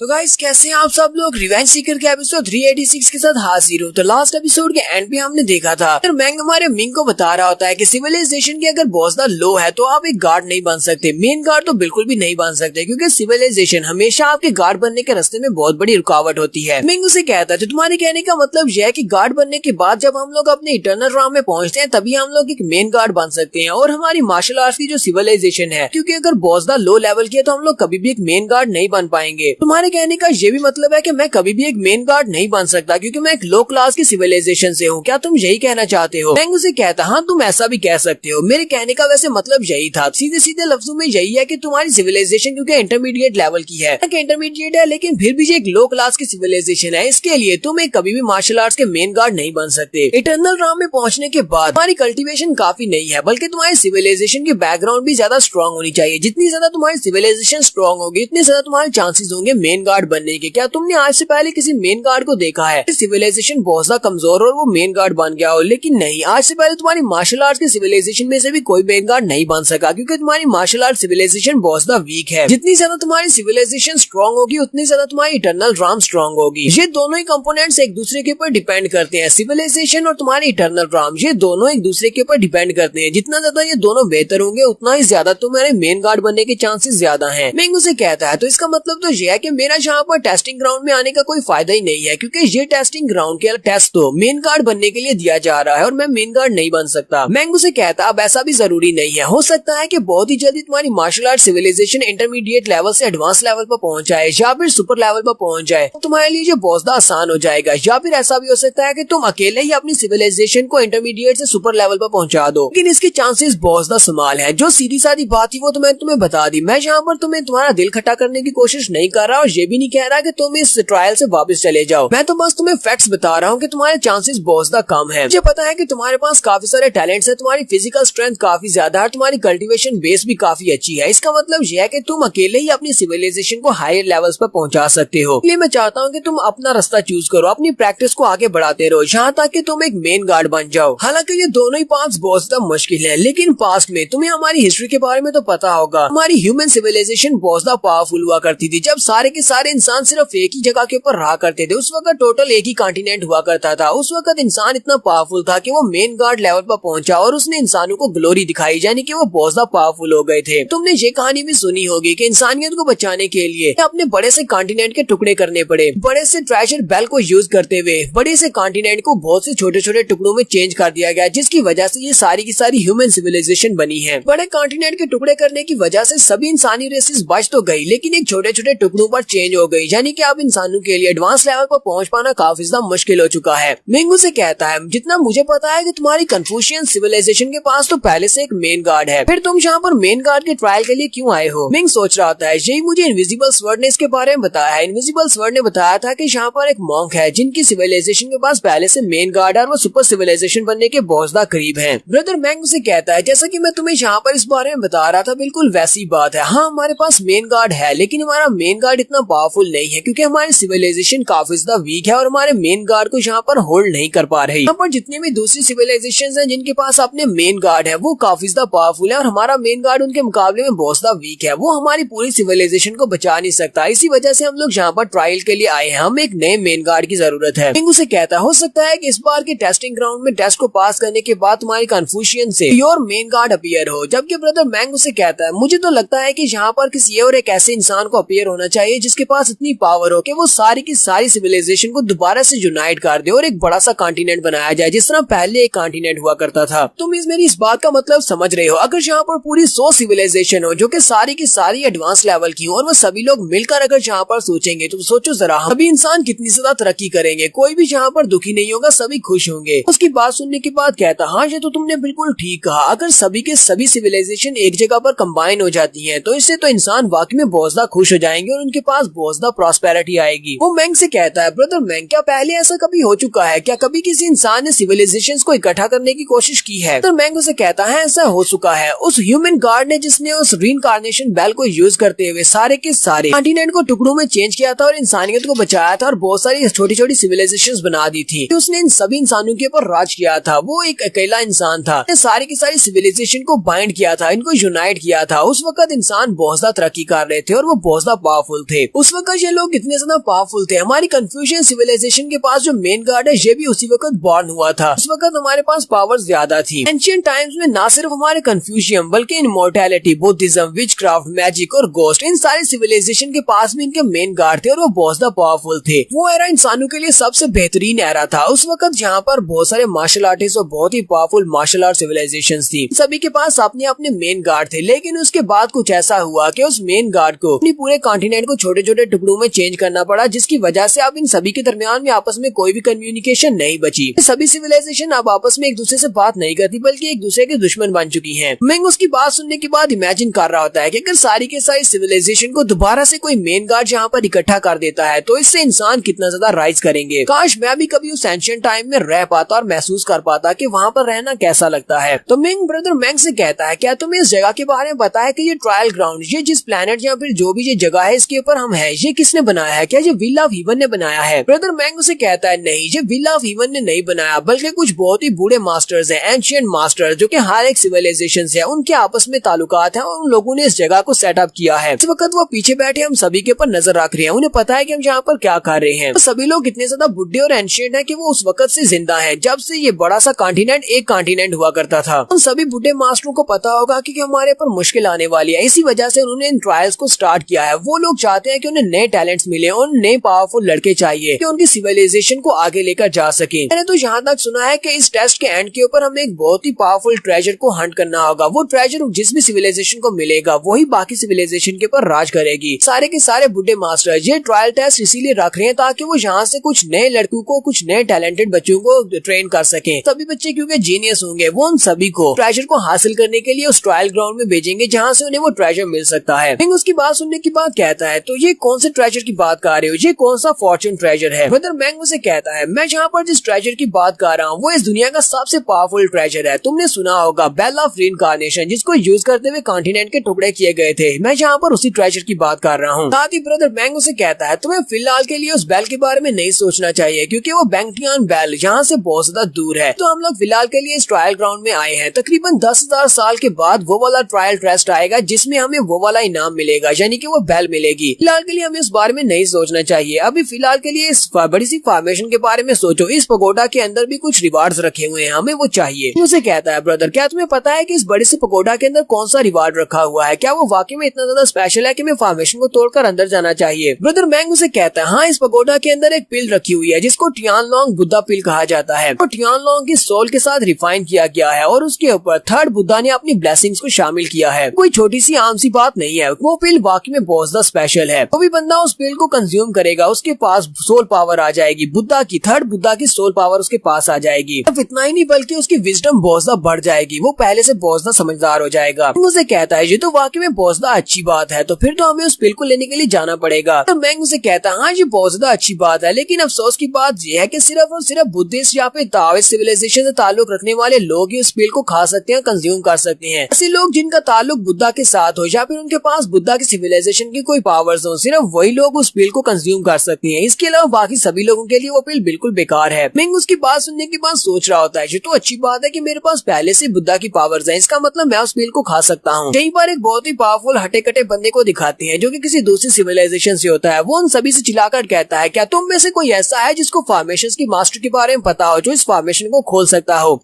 ब्रदर मैंग कहता है लगता है कि ये लोग यहाँ पर अपने ड्रामा को एंड करने वाले हैं। मुझे कहता है ब्रदर मैंग ये फॉर्मेशंस की मास्टर के बारे में काफी कुछ पता है, तो क्या मुझे यहाँ पर इसका जवाब देना चाहिए कि मुझे फॉर्मेशंस की मास्टर के बारे में पता है? ब्रदर मैंग उसे कहता है ये एक बहुत ही अच्छी अपॉर्चुनिटी भी हो सकती है और ये एक बहुत बड़ा खतरा भी हो सकता है, इसलिए तुम्हें सोच समझकर यहाँ पर जवाब देना चाहिए। अगर तुम चाहते हो तो जवाब दे सकती हो। तो मिंग अपना हाथ उठाता है और उसे कहता है हाँ मुझे फॉर्मेशंस की मास्टर के बारे में पता है। यहाँ पर जितने लोग होते हैं वो सभी लोग मिंग की तरफ देखते हैं, उनमें से कुछ उसकी तरफ घूर कर देख रहे होते हैं और कुछ उसकी तरफ देख रहे होते हैं कि ये फॉर्मेशन को ओपन कर देगा। कहता है तो इनमें से काफी सारे लोग मुझे इस तरह देख रहे हैं जैसे कि इन्हें मेरी बात पसंद नहीं आई और जो मुझे मारना चाहते हैं, जबकि इनमें से कुछ इस तरह देख रहे हैं कि मैं इनके लिए फॉर्मेशन ओपन करके दूं। बड़ा सा हटा कटा बंदा जल्दी से मिंग के सामने अपीयर होता है और उसे कहता है अच्छा तो तुम्हें फॉर्मेशन की मास्टरी आती है, जाओ जाकर मेरे लिए उस फॉर्मेशन को तोड़ दो, ये एक ऑर्डर है। मिंग उसकी बात सुनने के बाद हंसना शुरू कर देता है। ब्रदर मैंग से कहता है ब्रदर मैंग क्या तुमने सुना ये बंदा यहाँ पर मुझे ऑर्डर्स दे रहा है, तुम्हें इस बंदे के बारे में क्या लगता है कि क्या ये इस लायक है कि ये मुझे यहाँ पर ऑर्डर्स दे सकता है? ब्रदर मैंग उसे कहता है हाँ मुझे लगता है कि जो तुम्हें ऑर्डर्स दे सकता है, इन ऑर्डर्स को मानना या ना मानना ये तो तुम्हारी मर्जी है। बड़ा सा हटा कटा बंदा जल्दी से अपने एक्स को उठाता है और मिंग के ऊपर अटैक कर देता है और उसे कहता है तुम यहाँ पर फायर के साथ खेल रहे हो। जैसे वो हमारे मिंग के ऊपर अटैक करता है तो मिंग भी आगे से उसके अटैक को ब्लॉक करता है, तो वहाँ पर एक जबरदस्त धमाका होता है, जबकि ब्रदर मैंग जल्दी से जंप करते पीछे हट जाता है। ब्रदर मैंग कहता है दोनों की पावर लेवल तो वाकई में बहुत ज्यादा है।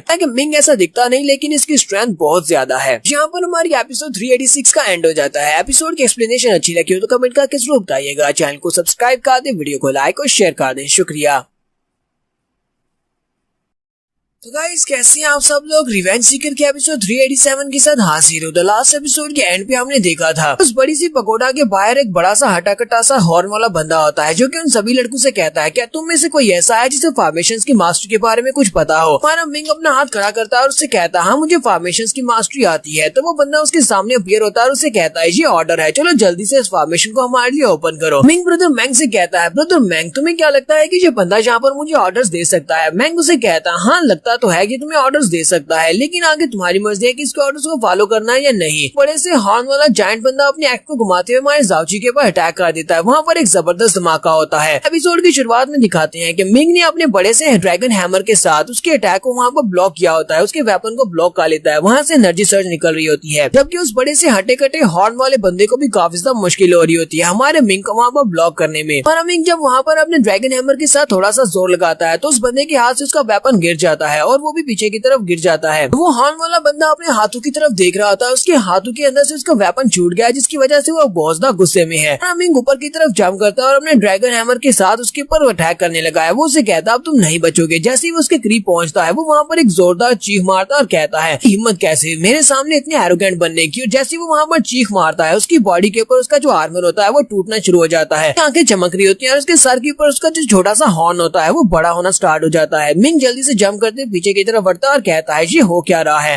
मिंग पीछे हटने के बाद सामने की तरफ देखता है तो उस हॉर्न वाले बंदे का साइज बहुत ज्यादा बड़ा हो गया, अब वो एक बहुत बड़ा जायंट बन चुका है। देखने वाले कहते हैं इस बंदे के पास तो गोल्डन हार्ट जायंट की पावर है। कई लोग हमें यहाँ पर गोल्डन हार्ट जायंट के बारे में बताते हैं। वो लोग कहते हैं गोल्डन सिंग वाले जायंट के बारे में पता है। जब ये लोग अपनी ब्लड लाइन को एक्टिवेट करते हैं और गोल्डन जायंट बन जाते हैं तो इनकी स्ट्रेंथ इनविंसिबल हो जाती है, कोई भी इनको हरा नहीं सकता और इनकी फिजिकल स्ट्रेंथ के सामने तो कोई भी नहीं टिक सकता क्योंकि इनके पास गोल्डन जायंट की बॉडी आ जाती है। लगता है कि अब ये लड़का नहीं बचने वाला, चाहे इसके पास कितनी स्ट्रेंथ क्यों ना हो, ये एक जायंट के सामने तो बिल्कुल भी नहीं टिक सकता। हॉर्न वाला जायंट बंदा भी उसे कहता है लड़के अब तुम मेरे हाथों से नहीं बचोगे और वो अपने पंच को रेडी करता है मिंग को मारने के लिए। जैसे ही वो मिंग को पंच मारता है तो मिंग जंप करते हुए पीछे की तरफ हटता है, फिर साथ ही वो अपने गोल्डन हैमर के साथ उसके ऊपर एक अटैक करता है। हमारा मिंग अपने गोल्डन हैमर के साथ उसके बाजू के ऊपर अटैक करता है जिसकी वजह से बड़ा सा जायंट एक जोरदार चीख मारता है। लेकिन साथ ही हमारा मिंग जब दोबारा उसके ऊपर अटैक करने के लिए आगे बढ़ने लगता है वो अपने बाजू को बड़ी स्पीड से घुमाते हुए उसे अपनी मुट्ठी में पकड़ लेता है। तो मिंग को अपने हाथ में पकड़ने के बाद उसे कहता है तुम्हारी सारी ट्रिक्स मेरे सामने बेकार है क्योंकि हम दोनों के दरमियान जो बॉडी डिफरेंस है वो बहुत ही ज्यादा है। मैं एक बहुत बड़ा जायंट हूँ जबकि तुम एक छोटी सी चींटी के बराबर हो। इतनी छोटी बॉडी के साथ और इतने छोटे वेपन के साथ चाहे तुम मेरे पर कितनी बार क्यों ना अटैक कर लो, मेरे लिए टिकल से ज्यादा कुछ भी नहीं होने वाली। इसी वजह से यहाँ पर क्योंकि हमारी बॉडी डिफरेंस ज्यादा है और ऊपर से मेरी स्किन बहुत ज्यादा हार्ड है, तुम सिर्फ और सिर्फ मेरी स्किन को ही नुकसान पहुंचा सकते हो, मेरे मसल तक तुम्हारा दर्द नहीं पहुंचेगा। मिंग उसे कहता है तो इसका मतलब यह है कि मुझे भी यहाँ पर अपनी बैटल स्ट्रेटेजी को चेंज करना पड़ेगा। अगर यहाँ पर साइज की बात हो रही है तो फिर ठीक है, मुझे भी कुछ ऐसी चीज लानी पड़ेगी जिसका साइज तुम्हारे साइज जितना हो, तो मुझे तुमसे फाइट करने में काफी मजा आए। तो हमारा मिंग उसके हाथ में होता है कि वहीं पर एक जबरदस्त धमाका होता है और वहाँ से काफी सारी लाइट निकलती है। वो जायंट भी उसको छोड़ देता है। लाइट के निकलने के साथ वो सभी लोग देखकर बहुत सा हैरान हो जाते हैं कि हमारा मिंग वहाँ पर एक रियल ड्रैगन में चेंज हो जाता है। वो सभी लोग कहते हैं इस लड़के के पास तो एक रियल ड्रैगन की बॉडी है, ये तो एक रियल ड्रैगन है। तभी देखने वाले बातें कर रहे होते हैं और कहते हैं हमने आज से पहले ऐसा जीनियस नहीं देखा जिसके पास रियल ड्रैगन की बॉडी हो। मिंग उसे कहता है तुम्हें क्या लगा था कि मैं यहाँ पर एक छोटी सी चींटी हूँ जिसे तुम अपने हाथों से मसल सकती हो, अब हम दोनों का साइज एक जितना हो चुका है, चलो हम लोग यहाँ पर फाइट करते हैं। हमारा मिंग एक बड़ा ड्रैगन बनने के बाद अपने दोनों पाँव पर खड़ा हो जाता है और अपने हाथ में ड्रैगन हैमर को पकड़कर उसे इशारा कर रहा होता है चलो जल्दी से आ जाओ। जबकि सभी देखने वाले बहुत ज्यादा हैरान होते हैं और कहते हैं कभी भी किसी ड्रैगन को दो पैरों पर खड़े होते हुए नहीं देखा और ड्रैगन तो इस तरह फाइट करते ही नहीं, ड्रैगन तो उड़ते हुए फाइट करते हैं, ये तो इंसानों की तरह दो पैरों पर खड़ा है। ये वाला पोस्टर तो बहुत ज्यादा अजीब लग रहा है। जबकि ब्रदर मैंग वहीं पर कहता है ये तो ब्रदर जी ने बहुत ही बुरा किया। थोड़ी देर पहले जब ये यहाँ पर ड्रैगन बना था तो इसकी बॉडी से जो ऑरा निकला था उससे सभी लोगों के ऊपर बहुत ज्यादा प्रेशर बना था, लेकिन जहाँ पर दो टांगों के ऊपर खड़े होकर इसने अपनी सारे की सारा स्टेटस गवा दिया। मिंग ड्रैगन बॉडी में आने के बाद अपने दोनों हाथों में यानी कि ड्रैगन के पंजों में ड्रैगन क्लॉ के साथ उसको पकड़ता है अपने ड्रैगन हैमर को और उसके साथ उसके ऊपर अटैक करने लगा है। सामने वाली साइड से वो हॉर्न वाला जायंट बड़ी स्पीड से आगे बढ़ता है। वो अपने हॉर्न को सामने की तरफ करते हुए मिंग के हैमर के साथ अपने हॉर्न को टकराता है।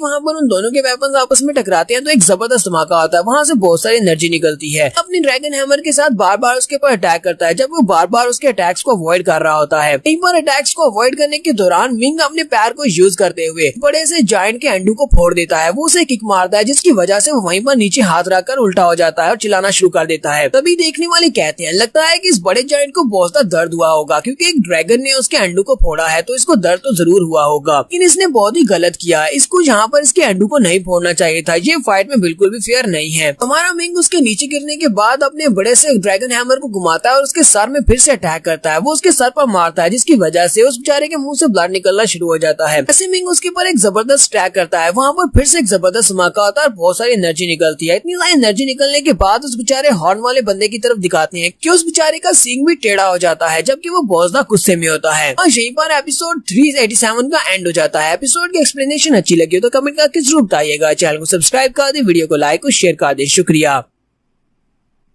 तो गाइस कैसे हैं आप सब लोग। रिवेंज सीकर के एपिसोड 388 के साथ हाजिर हो। तो लास्ट एपिसोड के एंड पे हमने देखा था हमारा मिंग एक बड़े से ड्रैगन में चेंज हो जाता है, जबकि उसके सामने जो बंदा होता है वो अपने आप को एक बड़े से गोल्डन जायंट में चेंज करता है। तो दोनों वहाँ पर फाइट करते हैं और हमारा मिंग उसके ऊपर भारी पड़ता है। मिंग अपने ड्रैगन हैमर के साथ उसके सर पे मारता है, जिसकी वजह से बेचारे का सिंग भी टेढ़ा हो जाता है। इसकी हालत काफी ज्यादा बुरी होती है। तो इस एपिसोड की शुरुआत में दिखाते हैं कि सिंग टेढ़ा होने के बाद वो वहीं पर नीचे गिरा पड़ा होता है। मिंग कहता है इस बंदे की स्किन बहुत ज्यादा टफ है और ऊपर से इसका फ्लैश भी बहुत ज्यादा मोटा है, यानी कि इसकी स्किन बहुत ज्यादा टफ है। यानी अपनी ड्रैगन फॉर्म में अपनी फुल स्ट्रेंथ को यूज करके इसके सर में एक बहुत ही पावरफुल अटैक दिया है, जिसकी वजह से इसके दोनों बाजू बहुत ज्यादा नम पड़ गए हैं, जिसकी वजह से ये नीचे गिर चुका है और उसके सर में इतनी जोरदार हिट पड़ी है और उसके वाइटल पॉइंट्स के ऊपर भी हिट लगी है, लेकिन फिर भी ये अभी तक जिंदा है। मतलब तो ये काफी ज्यादा पावरफुल है। अभी देखने वाले वहाँ पर बातें कर रहे होते हैं। वो लोग कहते हैं पहले उसने उसके अंडू के ऊपर अटैक किया, जिसकी वजह से उसके अंडे फूट गए और वहाँ पर नीचे गिर गया। उसके बाद उसने इसका फायदा उठाते हुए अपनी ड्रैगन पावर को यूज करते हुए उसमें उसके सर में अपने हैमर से अटैक किया, जिसकी वजह से बेचारे की हालत खराब हो गई। लोग पहली बार अपनी जिंदगी में किसी ड्रैगन को इतने बुरे तरीके यूज करते हुए देख रहे हैं। इसने बहुत ही स्नीक अटैक किया है, ये एक बहुत ही बुरा तरीका था। वो सभी लोग यहाँ पर हमारे मिंग की तारीफ करने की बजाय उसकी बुराई कर रहे होते हैं, जबकि हमारा मिंग फिर से अपने हैमर को हाथ में पकड़ता है और कहता है अगर मैं यहाँ पर जीत सकता हूँ फिर मुझे इस बात से फर्क नहीं पड़ता कि मैं यहाँ पर कौन से मेथड को यूज कर रहा हूँ। फिर साथ ही मिंग अपने हैमर को उठाकर उसे कहता है तो चलो जल्दी से खड़े हो जाओ, अगर तुम अभी तक जिंदा हो तो हम लोग दोबारा यहाँ पर एक और राउंड खेलते हैं, देखते हैं कि अब यहाँ पर कौन जीतता है। वो बिग हॉर्न बड़ी स्पीड से वहाँ से भागना शुरू कर देता है और कहता है फिलहाल के लिए तो मैं इससे फाइट नहीं कर सकता क्योंकि ये मुझसे बहुत ज्यादा स्ट्रॉन्ग है, मुझे यहाँ से वापस जाना होगा, जाकर रीग्रुप होना होगा। और वो बड़ी स्पीड से वहाँ से भाग जाता है। तो मिंग अपनी ड्रैगन फॉर्म को चेंज करने के बाद फिर से इंसानी फॉर्म में आ जाता है। उसके पास आता है और उसे कहता है तुम बहुत ज्यादा स्ट्रॉन्ग हो, तुम्हारी ड्रैगन फॉर्म में तुम्हारी स्ट्रेंथ बहुत ज्यादा बढ़ जाती है, अगर तुम मेरे सर में उस ड्रैगन हैमर से अटैक करते तो मेरे सर के तो बहुत सारे छोटे छोटे टुकड़े हो जाते। साथ ही ब्रदर मैंग उसे कहता है ब्रदर मिंग तुम्हें नहीं लगता है कि तुम्हें उसे यहाँ से भागने नहीं देना चाहिए था, क्योंकि अब वो जिंदा बचकर यहाँ से भाग गया है तो तुम्हारे लिए ये बहुत बड़ी मुश्किल हो सकती है, क्योंकि वो काफी ज्यादा मुश्किल क्रिएट कर सकता है, क्योंकि वो बहुत ज्यादा पावरफुल है और वो एक बड़ा सा बिग हॉर्न जायंट है। स्किन बहुत ज्यादा हार्ड है, अगर वो दोबारा तुमसे बदला लेने के लिए आएगा तो वो तुम्हारे ऊपर दोबारा स्नीक अटैक कर सकता है। उसे कहता है मुझे इस बात से फर्क नहीं पड़ता कि अगर वो यहाँ पर दोबारा आता है, अगर वो दोबारा आएगा तो मैं दोबारा उसको इसी तरह पीट कर यहाँ से वापस भगा दूंगा। तो वैसे भी मुझे लगता है कि इस बार की मार खाने के बाद दिल में मेरा डर बैठ गया होगा, अब वो दोबारा मेरे पर अटैक करने के लिए बिल्कुल भी नहीं आएगा। तो मैंग उसे कहता है मुझे तुम्हारी बातें सुनने के बाद काफी हैरानी हो रही है। मैंग उसे कहता है तुम्हें क्या हुआ, तुम मेरी बातें सुनने के बाद इतना अजीब सा रिएक्शन क्यों दे रहे हो, क्या तुम्हें लगता है कि मैंने यहाँ पर कुछ गलत कहा है या फिर मैंने कुछ गलत कर दिया या फिर मैं यहाँ पर कुछ ज्यादा एरोगेंट हो रहा हूँ। ब्रदर मैंग उसे कहता है हाँ तुम यहाँ पर कुछ ज्यादा ही एरोगेंटली बात कर रहे हो, तुम्हें लगता है कि तुमने उसको डराकर यहाँ से भगा दिया है, क्या तुम्हें जरा भी अंदाजा है कि यहाँ पर जिस बंदे को मारकर तुमने भगाया है वो कौन था, वो बुद्धिस्ट और डाविस हीवन से है, वो गोल्डन जायंट हॉर्न रेस का एक प्रिंस है। क्या तुम्हें उसके स्टेटस के बारे में जरा भी आइडिया है कि उसका स्टेटस कितना ज्यादा हायर है, हालांकि वो सिर्फ और सिर्फ एक प्रिंस है, लेकिन तुम्हारी मार्शल आर्ट सिविलाइजेशन में जो डायनेस्टीज होती हैं उस डायनेस्टी का जो एम्परर होता है इसका लेवल उस एम्परर के बराबर है, यानी कि ये इतना ज्यादा पावरफुल है। लेकिन उसकी बात सुनने के बाद काफी ज्यादा हैरान हो रहा होता है, क्या ये वाकई में हमारे सिविलाइजेशन के एम्परर्स की पावर के बराबर हो सकता है, और ऊपर से इस बात का क्या मतलब है कि वो बुद्धिज्म और टाओइज्म हीवन से है। मिंग यहाँ पर मिंग को बताती है, वो मिंग से कहती है मास्टर जब अर्ली एज में जब बुद्धा ने यहाँ पर बुद्धिज्म को फाउंड किया था तो उसने यहाँ पर बहुत सारे ऐसे दूसरे प्लैनेट से जिनके ऊपर सारी रेसिस को सबड्यू किया था, यानी कि उन सभी को अपने नीचे झुका लिया था। वो जितनी भी रेसिस थी वो सारी की सारी तकरीबन इंसानों के जैसी ही थी। उन सारे दूसरे प्लैनेट्स के ऊपर बुद्धा सिविलाइजेशन के लोगों ने जब उन दूसरी रेसिस के साथ आपस में ड्यूअल कल्टीवेशन करना स्टार्ट किया तो उनकी वजह से उनके जो बच्चे पैदा हुए इस तरह के मिक्स रेस के बच्चे थे, जैसे कि तुमने अभी अभी यहाँ पर इस प्रिंस को देखा है, ये हॉर्न वाला जायंट प्रिंस भी एक मिक्स रेस है, इसी को हम लोग हीवनली डाउ कहते हैं। प्रिंसिपल स्वर्ड में मिंग को बताती है, वो मिंग से कहती है हाँ मास्टर मिक्स रेस की पावर बहुत ज्यादा होती है, जब आप एक बुद्धिज्म के मास्टर और उसके साथ एक मिक्स रेस के साथ आप डुअल कल्टीवेट करते हैं और उनसे जो बच्चा पैदा होता है उसके पास डबल डीएनए होता है और वो बहुत ज्यादा पावरफुल होता है, जैसा कि तुमने इस गोल्डन हॉर्न जायंट को देखा है। इसी मिक्स रेस ने मिलकर 4 बहुत ही पावरफुल फोर्सेस बनाई थी, उन चारों पावरफुल फोर्सेस में से एक फेमस फोर्स का नाम असुरा याशा भी है, कि गोल्डन हॉर्न सेलेस्टियल बीइंग ये भी उन चारों पावरफुल रेसिस में से एक है। बुद्धिस्ट और टाओइस्ट की जो सिविलाइजेशन है ये एक हाई ग्रेड की सिविलाइजेशन है, इसी वजह से इन्होंने बहुत सारी दूसरी सिविलाइजेशन के ऊपर कब्जा किया हुआ था। इन्होंने जितने भी सेलेस्टियल ट्राइब्स के ऊपर कब्जा किया हुआ था उन सभी के पास अपना अपना एक बड़ा वर्ल्ड था, यानी एक बड़ी दुनिया थी। मिंग इनविजिबल स्वर्ड्स की बातें सुनने के बाद काफी ज्यादा हैरान होता है। इनविजिबल स्वर्ड उसे कहती है मास्टर क्या आप समझ रहे हैं इस बात को, ये पावरफुल फोर्सेस अकेली एक पावरफुल फोर्सेस ने पूरे के पूरे एक बड़ी दुनिया के ऊपर कब्जा किया हुआ है, जबकि हमारा टियानजन कॉन्टिनेंट ये भी एक बड़ी दुनिया है, लेकिन इसके ऊपर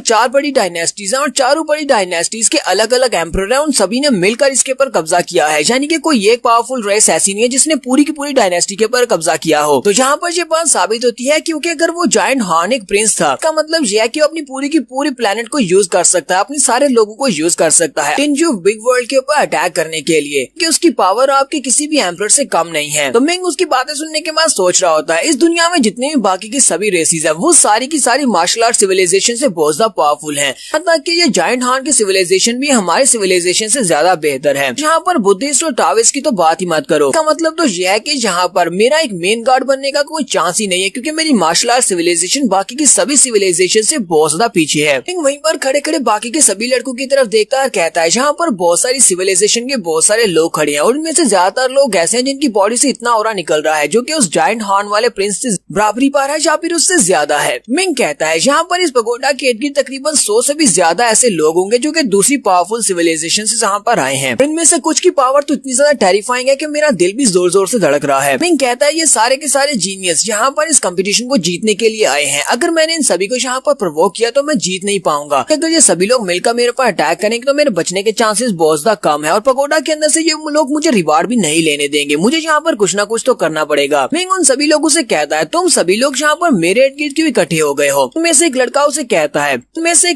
कहता है तुमने कहा था कि तुम्हें फॉर्मेशंस की मास्टरी आती है, इस वजह से हम लोग यहाँ पर खड़े हैं। हम लोग चाहते हैं कि तुम इस पगोडा के ऊपर जो फॉर्मेशन है उसको हमारे लिए तोड़ दो और हम सभी लोग अंदर जा सकें। मिंग उन सभी से कहता है अच्छा ठीक है फिर मैं इस फॉर्मेशन को तोड़ देता हूँ। वैसे भी उस बंदे ने मुझे ऑर्डर दिया था, इसी वजह से मैं गुस्सा हो गया था। मैं फॉर्मेशन को तोड़ता हूँ और हम सभी लोग मिलकर अंदर जाएंगे। मिंग सीधा जाकर फॉर्मेशन के पास खड़ा हो जाता है। वो काफी देर तक फॉर्मेशन पर हाथ रखकर खड़ा रहता है। उनमें से एक और लड़का उसे कहता है तुम यहाँ पर कुछ कर क्यों नहीं रहे, पिछले आधे घंटे से हम लोग तुम्हें देख रहे हैं, तुम कब से वहीं पर खड़े हो और उसके ऊपर हाथ रख के पास कुछ महसूस कर रहे हो, तुम्हें फॉर्मेशन की मास्टरी आती भी है नहीं। उन सभी से कहता है जरा सब्र करो, मैं तो बस इस फॉर्मेशन को परख रहा था। इस पगोडा के इर्द गिर्द जो फॉर्मेशन है वो एक डिफेंसिव फॉर्मेशन है। एक बड़ी सी फॉर्मेशन के अंदर 13 और छोटी छोटी फॉर्मेशन हैं, क्योंकि मुझे इस फॉर्मेशन को तोड़ने से रोक रही है, इसलिए मैं इसको अकेले नहीं तोड़ सकता। तो वो सभी लोग उसे कहते हैं अब इस बात का क्या मतलब है कि तुम इस फॉर्मेशन को नहीं तोड़ सकते, तुम्हें इस फॉर्मेशन को तोड़ना पड़ेगा। मिंग उन सभी से कहता है मैंने कहा ना कि मैं इसको नहीं तोड़ सकता, मैं इससे ज्यादा और कुछ भी नहीं कर सकता। तो वो सभी लोग उसे कहते हैं ऐसा कैसे हो सकता है कि तुम इस फॉर्मेशन को ना तोड़ सको। में से एक और लड़का उसे कहता है एक बार फिर से ध्यान से इस बारे में सोच लो, अगर तुमने यहाँ पर हमें धोखा देने की कोशिश की, तुम्हें इस फॉर्मेशन को तोड़ना नहीं आता और बाद में तुमने इस फॉर्मेशन को तोड़ दिया तो फिर तुम्हारे साथ बिल्कुल भी अच्छा नहीं होने वाला। क्योंकि सभी लोग भी गुस्सा हो जाते हैं और चिल्ला चिल्ला कर उसे कह रहे होते हैं लड़के जल्दी से अपनी एबिलिटीज को यूज करो, इस फॉर्मेशन को तोड़ दो ना हम लोग तुम्हें मार डालेंगे, या तो इस फॉर्मेशन को तोड़ो या फिर हम सभी के हाथों से मरो। मिंग उन सभी की बातें सुनने के बाद सोच रहा होता है ये सभी लोग तो बहुत बड़े कमीने हैं, लगता है कि अब ये लोग मुझसे फॉर्मेशन को तोड़वा कर ही रहेंगे, अब मैं यहाँ पर क्या करूँ, मैं तो फंस चुका हूँ। मिंग आगे बढ़ता है और मिंग से कहता है मिंग मुझे लगता है कि तुम्हारे दिमाग में कोई और प्लान चल रहा है, क्योंकि अगर तुमने इस फॉर्मेशन को नहीं तोड़ा और इनको तुम्हारे प्लान के बारे में पता चल गया तो फिर तुम्हें इन सभी का सामना करना पड़ेगा और ये सभी लोग बहुत ज्यादा गुस्से में हैं। लेकिन मुझे लगता है कि तुम्हारा प्लान काफी ज्यादा असरदार होगा, इसी वजह से तुम इतने सारे लोगों के सामने आ गए हो। मिंग उसे कहता है हाँ वाकई में मेरे पास एक बहुत ही अच्छा प्लान है और मैं तुमसे तो इसको नहीं छुपा सकता क्योंकि तुम मेरा माइंड रीड कर सकते हो। मिंग उसे कहता है चलो ठीक है, अब मैं चाहता हूँ कि तुम मेरे साथ साथ एक्टिंग करो, मैं यहाँ पर कुछ ऐसा करने वाला हूँ जिससे ये सारे रिवार्ड्स हमें मिलेंगे। मिंग आगे बढ़ता है और सभी लोगों से कहता है एक्चुअली इस फॉर्मेशन को तोड़ना इतना भी